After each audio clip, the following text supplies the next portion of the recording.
Hey everyone, welcome back for another deep dive.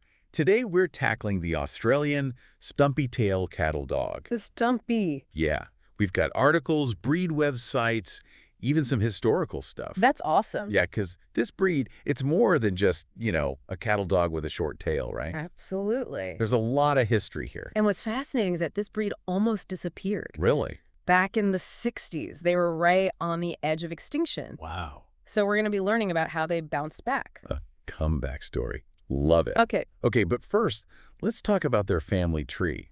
Because our sources, it's like they can't agree on where these dogs even came from. yeah. Dingoes, Smithfield dogs, Kelpies, even a little Dalmatian maybe. It's confusing. It really is a mixed bag of information. And, back when they were first developing the breed, record keeping wasn't really a top priority. Yeah.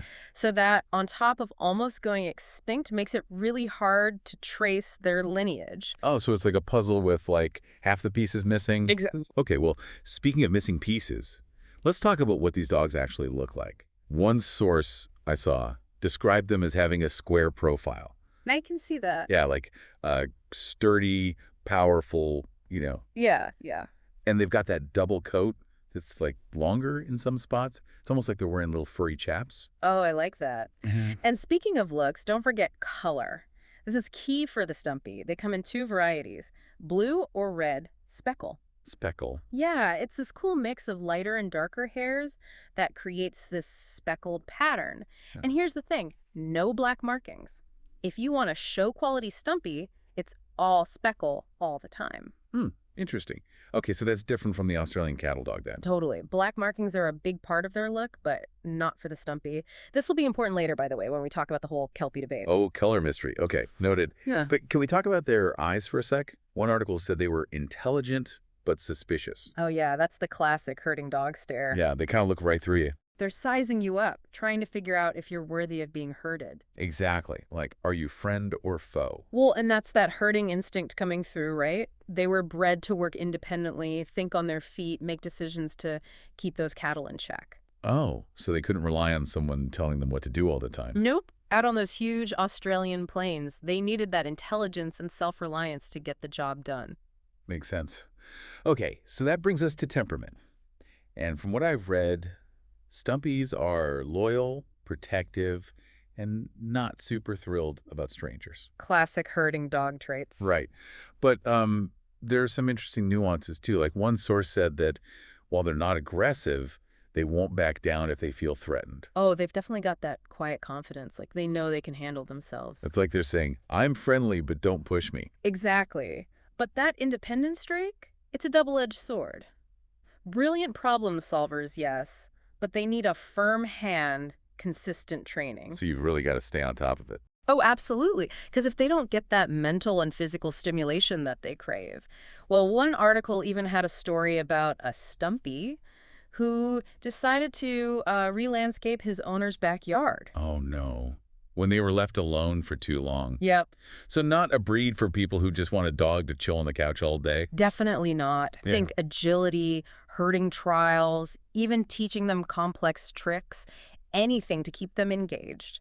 Because they were bred to work. Exactly. And that instinct is still strong. You don't give them a job, they'll find one. And it might not be the one you had in mind. Right. All right, so we've got a dog with a bit of a mysterious past, a distinct look, and a temperament that needs an outlet. But now we need to unpack this whole Kelpie debate. Oh, yes. Because some sources are like, absolutely no Kelpie in the Stumpy bloodline, and others are suggesting that maybe there was some mixing going on. Why is this such a big deal? Well, remember how we talked about color? Yeah. Kelpies can have black markings, and that's a major no-no in the show ring for purebred Stumpies. Right. So this debate, it's not just about genealogy. It's about preserving the breed standard. Making sure future generations stay true to that unique Stumpy look. So did some breeders secretly add a dash of Kelpie? Did those black markings just kind of sneak in? It's a question that geneticists and breeders are still trying to figure out. They even have specific genetic markers now that they can identify through DNA. Wow, doggy DNA detectives. Right. It seems like there's so much more to this breed than meets the eye. History, mystery, and a whole lot of personality all packed into one sturdy, speckled package. But before we get into what it's like to actually care for a Stumpy, let's take a quick break. Sounds good. Okay, so we're back and ready to get into, like, the practical stuff. What's it actually like living with a stumpy-tail cattle dog? Well, we've talked about it. They're not exactly couch potatoes. They were bred to work all day, herding cattle on those huge Australian ranches. Right, yeah. So the question is, how do you satisfy that work drive when your backyard isn't exactly, the outback? Yeah, good point. Well, luckily there are a ton of options. Oh, good. Agility, herding trials, obedience training, really anything that lets them use those herding instincts. Yeah, so they can actually, like, herd, even if it's not cattle. Exactly. Imagine them weaving through an agility course, leaping over hurdles, navigating those tunnels. That's like a giant playground for dogs. It is. Or, picture this, a herding trial, guiding a flock of sheep through obstacles. It's amazing to watch. That does sound pretty cool. But what about for those of us without a flock of sheep handy? Sure. Can you, like, channel that herding energy in a regular backyard? Oh, absolutely. You can simulate herding with games, using toys, or even, kids if they're up for it. It's all about tapping into that instinct to control movement. I see. And there's even a sport, it's called tri-ball. Tribal. Yeah, the dog herds balls into a goal using their nose and body. Perfect for a Stumpy because they love that independent work, figuring things out. Okay, tribal sounds pretty adorable, but it's not just about, like, physical exercise, right? Oh, definitely not. Those brains need a workout too. Yeah, because they are pretty smart. Super smart. Think puzzle toys, scent work, teaching them tricks. They're always thinking, analyzing, trying to figure out what's next. So mental stimulation is key. Key. It keeps them happy and, honestly, out of trouble. Because a bored Stumpy, that can't be good. No, not good for anyone's furniture, so you got to keep them engaged. Now, this is interesting. We know they were bred to work independently, right? Yeah, But how has that affected their ability to bond with their people? that's a good question. I mean, you'd think a dog that's used to making its own decisions maybe wouldn't be as cuddly or attention-seeking as some other breeds. That's a common thought. But while they were bred to think for themselves out in the field, they were also bred to be loyal to their handler.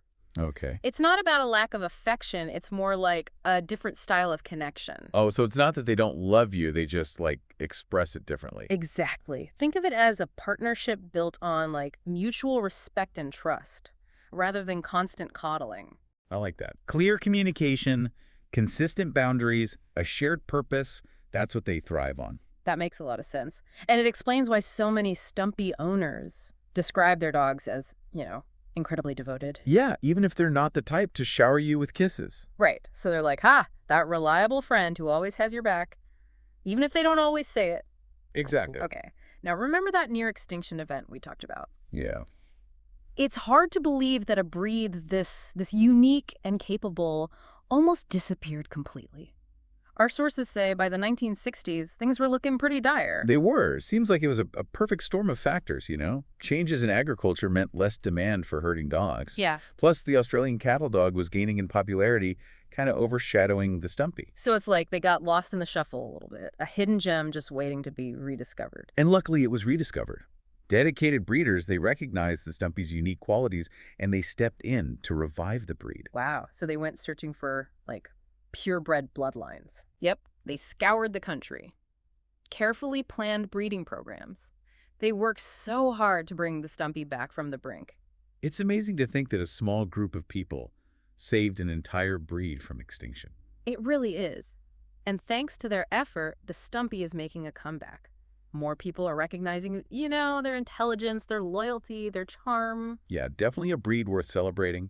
But, as with any breed, it's important to do your research. Absolutely. Make sure you're the right fit for a Stumpy before, welcoming one into your life. We've talked about their energy levels, their need for mental stimulation. Right. And that independent streak, which can be a challenge sometimes. And remember, training is key. Oh, yeah. But you can't just use any old method. Stumpies, they respond best to positive reinforcement and clear communication. So what would you say are, like, the top qualities of an ideal Stumpy owner? Well, you need to be someone who enjoys an active lifestyle, who's up for a challenge, and who understands that training is a process, it's ongoing. Someone who can appreciate that independent spirit, but also provide clear guidance and boundaries. Exactly. It's about finding that balance between giving them the freedom to be themselves and setting them up for success. Right. So we've learned Stumpies are more than just, a docktail version of the cattle dog. Hmm. They've got this fascinating history, a unique set of needs, and a personality that's both endearing and, let's face it, sometimes a little stubborn. They definitely have a mind of their own. They do. But there's one more piece of the puzzle we need to explore: their place in the modern world. We'll get into that in our final segment, so stay tuned. And we're back for the last part of our Stumpy Tail Cattle Dog deep dive. Time to get a little philosophical, don't you think? You know, it's interesting when you start digging into a breed's history, all those unique traits, Yeah. it brings up ethical questions, right? Yeah. Like, what's our responsibility as owners? Right. How do we honor these animals? Exactly. And we've talked about how much Stumpies need a job, that independent side of them. Stuff that was crucial out in the outback. Yeah. But today, it can be a little tricky. Oh, for sure. Think about that nipping at heels thing. Oh, yeah? 100 years ago, super useful for herding. Yeah. Today, not so much. Especially at the dog park. Try explaining that to your neighbor. And remember those, what were they called? Timmins biters? Oh, yeah. A whole line of Stumpies bred to be extra assertive with the nipping. It makes you think, how do you preserve those historical traits? The things that made them good at their job. Right, exactly, but make it work in the modern world. It's like fitting a square peg in a round hole sometimes. It is. You can't erase their instincts, but we got to make sure they can have good lives today. Happy lives, yeah. And that's where, responsible breeding comes in. Training, socialization, that whole thing. It's finding that sweet spot, respecting their past, but, not compromising their well-being. So it's more than just finding the right home. Yeah. It's about creating the right environment. Exactly. And being honest with ourselves. Yeah. Do I have the time, the energy? Yeah. Can I handle a Stumpy? Can I provide that mental and physical stuff they need? The training, the consistency. Am I ready for that? It's a lot. It is. But from everything we've learned, it's worth it. They are amazing dogs. Loyal, intelligent. They bond so strongly. They're partners, Yeah. More than just pets. They deserve our respect. Understanding. We got to meet them halfway. And that starts with, knowing what they need. Being on top of their health. Yeah. Those potential issues, like the cystinuria Right. and the myotonia congenita. There's some panel mention those. Yeah. Vet checkups, responsible breeding, it all matters. It's more than just loving them, it's knowing them. Speaking up for them. Yeah. Making good choices for them. Exactly. So as we finish up this Stumpy deep dive, I want to leave you with something to think about. Oh, okay. We know they were bred to be independent, right? Yeah. Thinking for themselves out there, herding. Right. But did that shape how they talk to us? Ooh, interesting.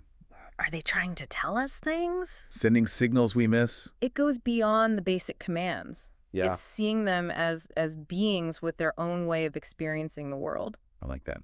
And maybe, if we pay attention, really watch them. Yeah. We can understand them on a deeper level, connect with them better. Wow. That's a great thought to end on. Well, that's it for our Stumpy Tail Cattle Dog deep dive. Hope you enjoy the journey, learn some stuff along the way. Keep exploring, keep asking questions, and keep those tails wagging.